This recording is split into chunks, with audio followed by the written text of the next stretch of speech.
Hello and welcome to Midcoast Morning, CHY's current affairs show. I'm Laura McKenzie. Today we'll be starting a new two-part series on public transit in Nanaimo. In part 1, we'll be looking at what new plans BC Transit and the Regional District of Nanaimo are working on to provide better transit for residents. In part 2, airing Friday, we'll take a closer look at how students at Vancouver Island University are commuting to campus. New changes for BC Transit customers will be coming this fall for riders in the Regional District of Nanaimo, aka the RDN, and around the province. Meet Umo, BC Transit's new payment system that will, as they describe, allow users to select the best payment system for your lifestyle and travel habits. The new feature will have riders choosing from either downloading the Umo app to load money on their digital pass or picking up a reloadable card for free from a BC Transit vendor. This new method is very similar to the Compass Card, TransLink's payment system in Metro Vancouver. The Umo machines are already set up on RDN buses, but there is currently no set date for when the Umo service will start. With Umo launching soon, I spoke with Ryan Dennis from BC Transit about Umo to clear up questions some riders might have. While we talk public transit in Nanaimo, I check in with transit user Sylvie Joseph over Zoom. We talk about how public transit works for her as her main form of commuting in Nanaimo. Then I speak with the RDN Senior Manager of Transportation Services, Darren Marshall, about what they are doing to make public transit better for riders in our region. So with that, let's jump into it.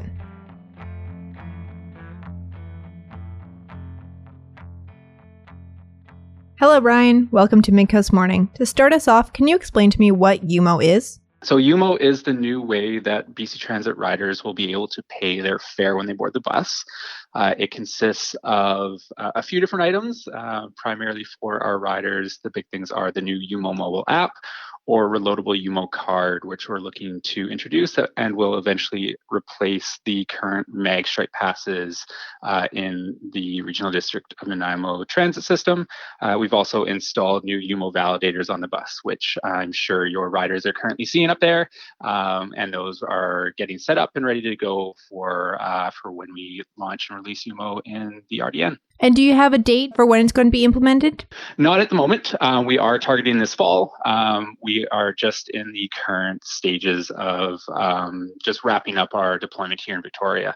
We wanted to make sure that we afford ourselves enough time to ensure that we've got all of the support necessary for our riders and our operators to make the transition successful.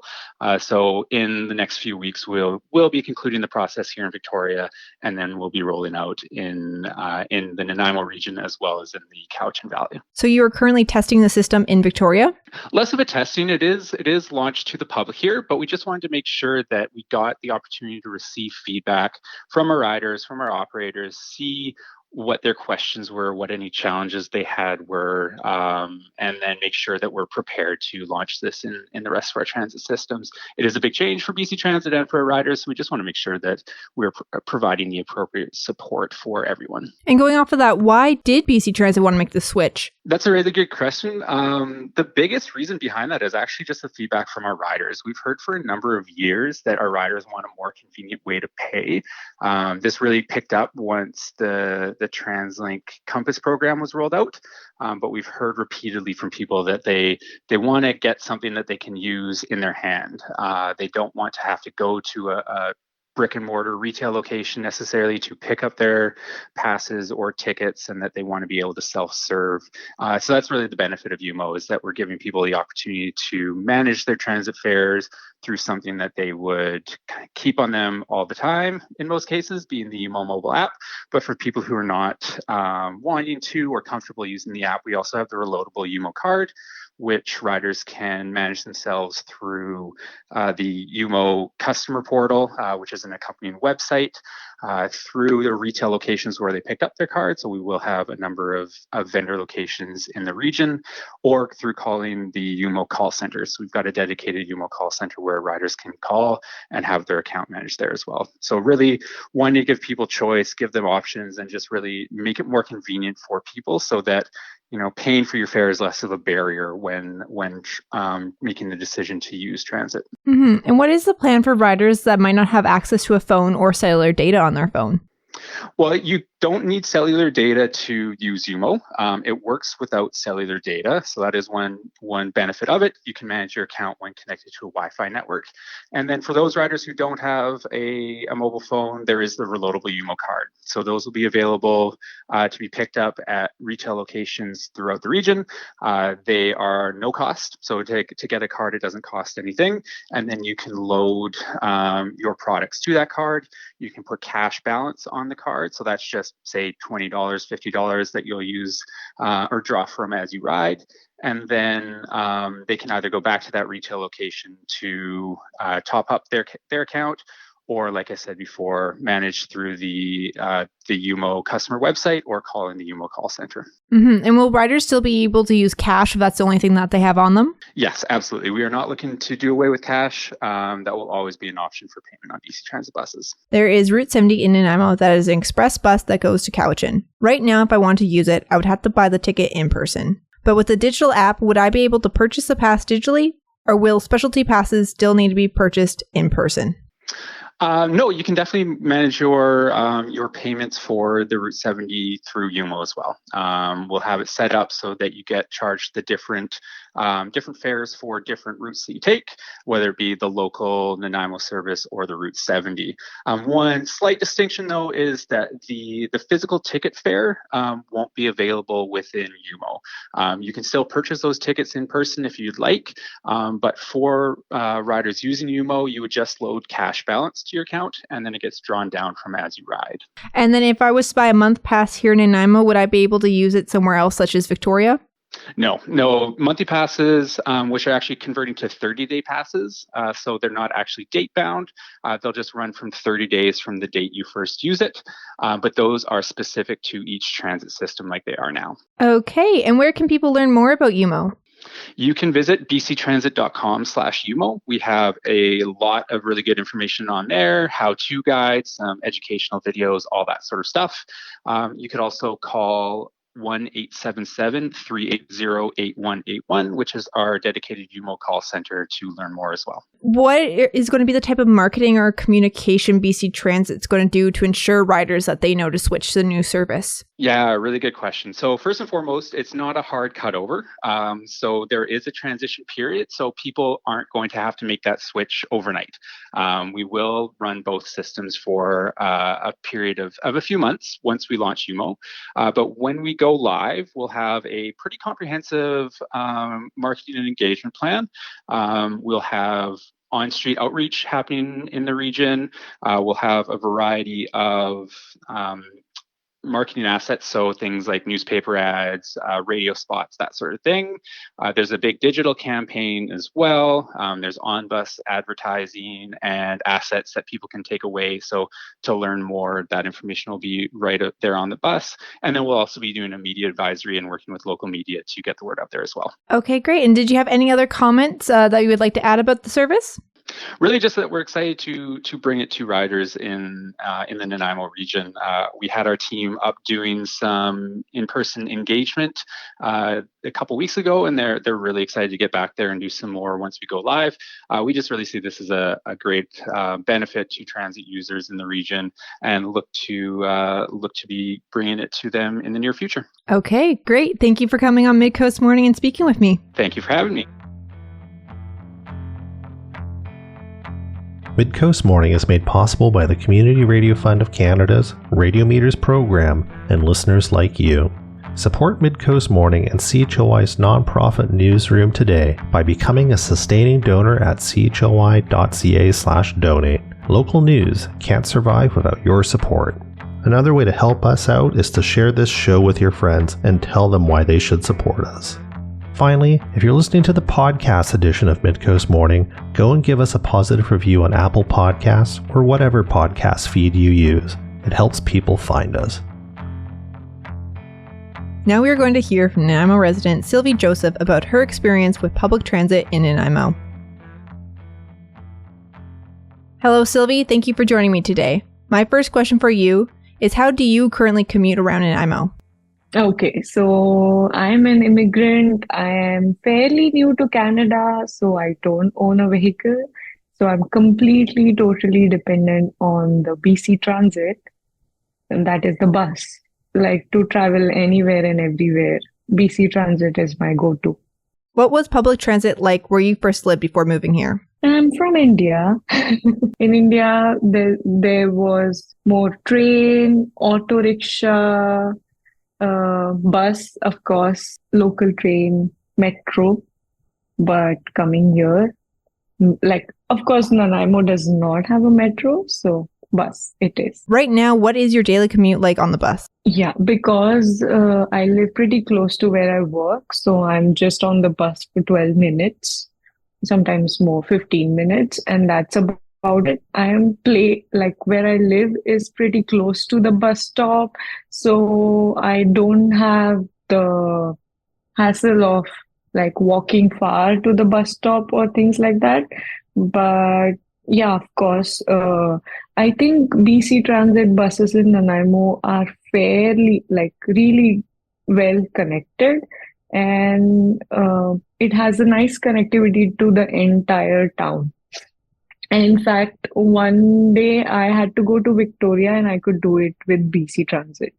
Like take a bus to Duncan and then Duncan to Victoria in just $17. So that was good too. So I like how we can completely depend upon BC Transit to go anywhere and everywhere. Frequency is pretty good too, other than Saturday, Sunday buses schedule.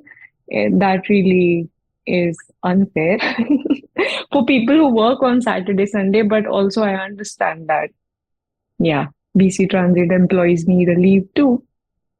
And when you say unfair, do you mean just because your work schedule doesn't change on the weekend, but the bus schedule does, it makes it harder to get to work on the weekends? Exactly, yeah. You have to then go to work an hour early because then Sunday schedule, Saturday, Sunday schedule, the frequency is really low, which is, yeah, well, I don't blame them, but yeah, it makes it difficult. If you were planning on putting roots down in Nanaimo and living here for a while, do you think you might have to get a vehicle to commute, or does the bus work for you? Well, taking a bus to work might be a really good option because it really saves me money. I'm not spending as much people spend on the fuel and insurance of the car, etc., etc. I don't have to worry about it. But when it comes to but then my if I want to go somewhere else, then I have to completely depend on the bus schedule. Like plan my even if I have to just go to say Neck Point Beach, then I have to see which bus takes me there at what time, and then even if I want to watch the sunset, I may not be able to because then there's no bus later on. So that's why I think I might get a vehicle, but going to work is fairly good. Also, I have noticed that the buses are also well scheduled with the school timings. I live near a high school, and they are really nicely scheduled with the school timings. And say you're to have to find a new job or place to live, how important is it to have a bus route near you? Yes, of course. Even when I'm thinking of moving out from where I live, like for a new place to rent or anything, my first preference will be bus routes, like what buses go where, and only that way I will filter my options to where I want to rent the new place. Because even if I have a vehicle, it's always good to be closer to a bus stop, so then I have a back option. If you could change one thing about public transit to make it a bit easier for you, what would it be? Honestly, I'm all like, I would give BC Transit in Nanaimo almost 7 or 8 out of 10. I'm just not so happy with the hygiene in the bus. But of course, I don't think they're cleaned very often. So just that. Other than that, the drivers are pretty amazing. They're all really friendly. I see them always being really helpful. And the schedule is on point always. The buses are always on time. Just one or the other day they might be delayed or something, but they're always on time. But yeah, hygiene might not be 10 on 10. Have you been anywhere else in the world that has worse public transit? I don't want hate, but India, specifically Mumbai. So it's got, yeah, I've seen way worse than what it is here. I mean, it's pretty good upgrade from where I come from. Because Mumbai is so crowded, it's always traffic jam and it's never enough. No matter how many buses they put on the route, it's just never enough. It's always crowded, always sweaty. But cheaper. Yeah. How much is fare there? So in Mumbai, every bus ride is 5 cents. Sylvie, thank you for joining me on Midcoast Morning. Thank you. I really had a good time. That was Sylvie Joseph speaking about her experience using public transit in Nanaimo. Now we are going to hear from Darren Marshall, Senior Manager of Transportation Services at the RDN, about what the Regional District is currently working on to improve public transit. Hello, Darren, and welcome to Midcoast Morning. For our listeners who might not know, what level of government is responsible for transit in Nanaimo? Who are the decision makers? Transit in the Regional District of Nanaimo, we service from Cedar all the way to Deep Bay, and the decision makers are 7 electoral area directors and 4 municipalities. Okay, so if somebody had, say, concerns about public transit, they would go to the RDN about that and not anyone else in the province or so on? Yes, that's correct. If they had any questions or concerns about the transit system that's operated in the Regional District of Nanaimo, they would come to the Regional District's transit office, or online. They can put in a comment through the BC Transit website for the Regional District of Nanaimo. Okay, and sort of as like a side question off of that, as it is Go by Bike Week in Nanaimo, is it the RDN's responsibility for bike infrastructure in Nanaimo, or is that more of the city of Nanaimo? That would lie with the city of Nanaimo.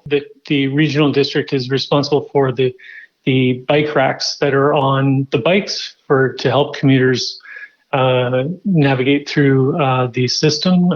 And currently we have a 2-bike configuration with I believe it's tire width up to 3 inches. And what are some transit projects in development at the RDN at the moment? Well, the transit redevelopment strategy is a guiding document that outlines 5 years of growth to our transit system, and it will expand our transit system by almost 56%.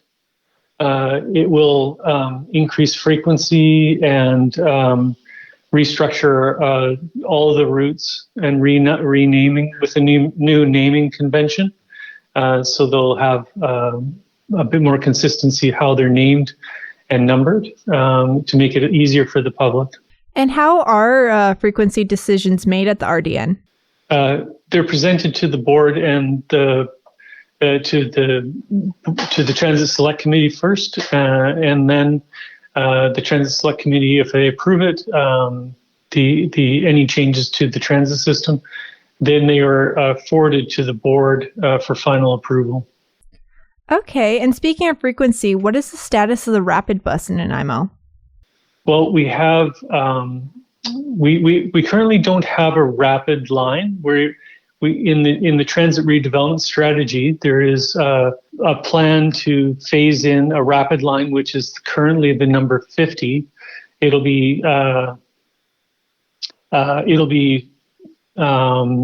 rapid line phase 1 implementation, and it's to introduce more frequency on that route, and then later in year 3, strategy 7, rapid and frequent line peak service improvements will also happen and we'll be adding a bit of infrastructure where Brecon and Island Highway 19 meet. We'll be adding hopefully 2 bus stops there. We have to work with the city and Ministry of Transportation Infrastructure to establish those stops to make it more convenient for people coming from, say, Brooks Landing for shopping, or they connected to a bus that travels on Brecon Road. They'll be able to connect to the Rapid Line, which will be will get them north and south in Nanaimo quickly. And on September 18th of this year, a joint funding announcement was made for the Downtown Nanaimo Transit Exchange, with money coming from the federal and provincial government, as well as the RDN, with City of Nanaimo providing the land. What's the status on this project? Yeah, we're currently working with BC Transit and the City of Nanaimo to develop a project agreement and advance the project, and hopefully in the next 2 years have a new exchange built at the location 500 block of commercial or Terminal Avenue. How's the 70 NCX Nanaimo Cowichan Express route going? Good. In the last Transit Select Committee, we presented a 3-year transit infrastructure plan, or transit priority plan. And in that, in 2025, I believe we are expected, or if approved by the province, we put a request in to expand service on the NCX. We just completed a 1-year study, and it was requested more service in the evening be added to it. So we've asked for 500 hours to accommodate that request.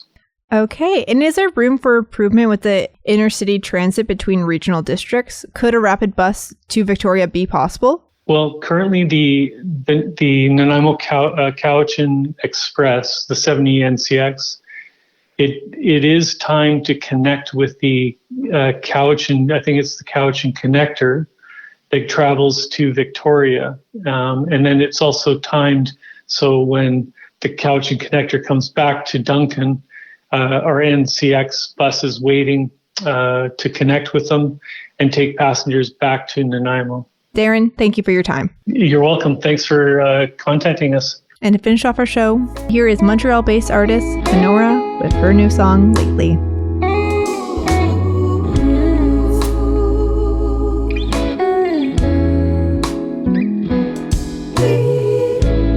Lately I've been feeling so insane, amazed by all the ways that people always say they'll change, and no one doesn't help me with the pain. Could it be the truth, or is it just the blues of a rainy day?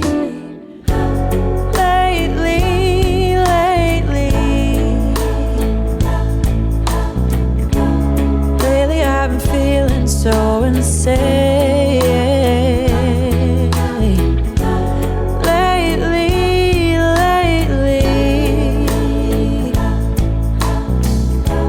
Amazed by all the ways that people always say they'll change. Baby, I've been finding it hard to tell when you feel good and when you're verging on the unwell. 'Cause my own bad behavior rings no bells. I used to be surviving, now I push away all those who mean well.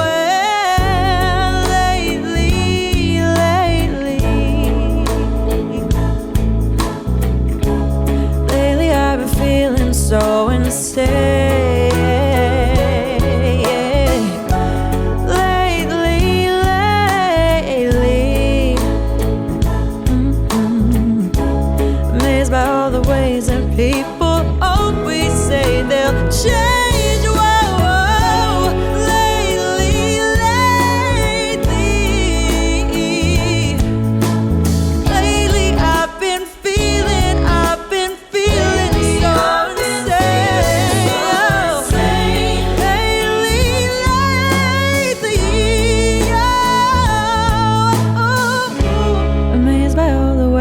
if people always say they'll change.